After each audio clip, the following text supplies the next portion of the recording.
Danja Koka do të jetë moderatore e këtij spektakli televiziv me 2 gjysmëfinale dhe një finale madhështore në Top Channel. Danjan e kam takuar para një jave 10 ditësh, diçka e tillë, për herë të parë.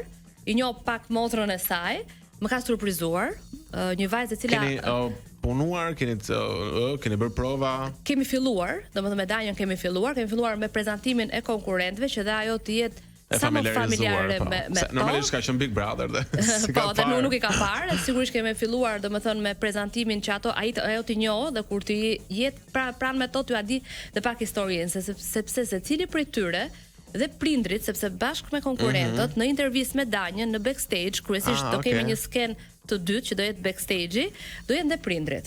Pra do jenë dhe prindrit të cilët do përcjellin live emocionet e konkurimit të fëmijës, do të përcjellin të gjithë live ato emocionet e pjesëmarrjes në yjet shqiptar të diasporës. Dhe këto intervista që janë dhe mos them dhe pjesa dhe më e vështirë sepse që do të realizoj Danja, do jetë Danja që do të realizoj. Danja ka mirëpritur këtë projekt, ka qenë shumë falenderuese, madje ajo është dhe emocionuar kur e mori vesh se do ishte pjesë e yjeve shqiptar të diasporës. Më ka pëlqyer Danja për thjeshtësinë e saj, për zgjuarsinë e saj dhe për vajzën me këmbë tokë që është.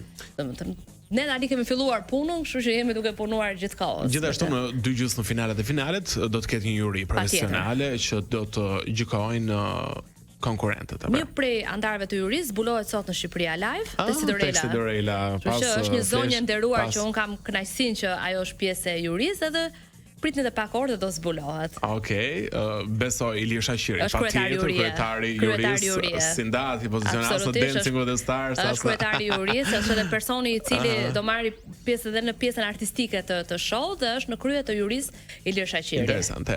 Nga sa vete do të jetë përbërë juria, po dashur të zbulojnë 4 persona. Shumë interesante. Kështu që dalë do t'i zbulojmë edhe pjesëtarët e tjerë. Do të kemi 2 gjysmëfinale që do transmetohen në prime time në Top Channel. Në muajin qershor. Më pas 2 gjysmëfinales kemi finalen e madhe. Po. Çfarë ndodh aty? Voton juria, voton publiku, votojnë të dy. Kush e zgjedh fituesin e parë të yjeve shqiptar diasporës? Që tani ne kemi të hapur për 22 konkurrentët votimin online në website-in e Top Channel. Pra, votimit të publikut, sepse publiku luan një rol shumë të rëndësishëm, sidomos në kohët e sotme që janë dhe rrjetet sociale, që japin atë inputin e pjesës së përqyeshmërisë te publiku. Dhe ne do funksionojmë me një skemën që duam të shikojmë edhe publiku, se kë ka të preferuar, plus edhe vlerësimin e jurisë, pra do jetë një mix i të dyve.